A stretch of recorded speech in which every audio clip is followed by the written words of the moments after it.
With Chiron retrograde, Saturn retrograde, and Neptune retrograde all together in Aries right now, you may be learning a lot about the wounds of the spiritual father.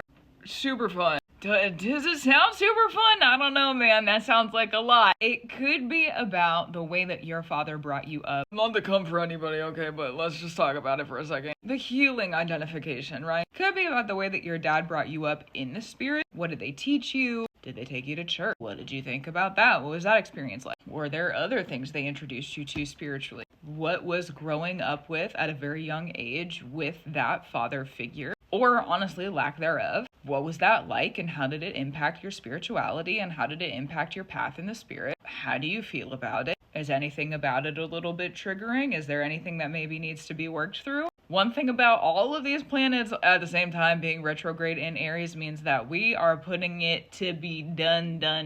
If things like that pop up right now, or there's like a triggering moment, or you're working through the healing of it, we're not supposed to bring it with us. These are curse breaker cycle ending placements in our transits currently. And really anytime Chiron is retrograde, the cycle is being really broken. So reading people's charts and seeing Chiron retrograde in people's charts is like one of my favorite things, because I'm like, it ends with you forever. That's great. That also applies to the transit though, so it's ending forever. It's done right now. So if you're looking at that relationship of spirituality and father in your life and how it has maybe not been the healthiest and things that you may need to go through and heal, that's a part of the chart. That's part of the aspect right now. And it will be until September 1st when Saturn retrogrades back into Pisces, which honestly is going to be ruled by the Neptune retrograde that is still in Aries. So at that point, it's still going to be about that, but we're going to be able to make some transitions rather than just be sitting in it and like being triggered by it and having to heal it. We'll get to move on a little bit, but thank goodness. Thank goodness. And then once we get to the end of November and then going into December, that's when Saturn and Neptune are direct. Saturn on November 28th, Neptune on December 10th. And from that point forward, we are going to be looking at moving forward and moving on from those things that we've been working with,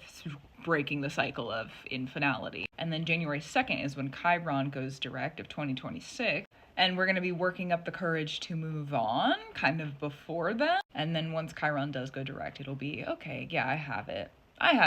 I can do it. Whatever that I have it, I can do it is for you is going to be different depending on where Aries is in your chart, your Aries placements, what is your Mars in, those sorts of things related to Aries. You could also, if you want to get really specific, look at your Saturn and your Neptune and your Chiron and see how they interact in your chart. There's kind of a lot to be unpacked on a personal level, but if you want to go look at it, that's what to look at. So gratitude, reverence, and love to you. Keep up the brew that you do. I will too. And may the father wound healing in the spirit be as easy as it possibly can for you. My goodness. Talk about a lot, okay? I don't know one single person on this earth who doesn't have some kind of father issue. 'Tis a rarity, you know? But I also just think, like, look at the world. It makes sense that everybody has a father and a mother issue. And also, this is definitely like a longer tangent than I thought I was gonna go on at the end of the video, but here we are. One of the things I think about when it comes to the mother and the father wound a lot of the times is like, birth is a lot.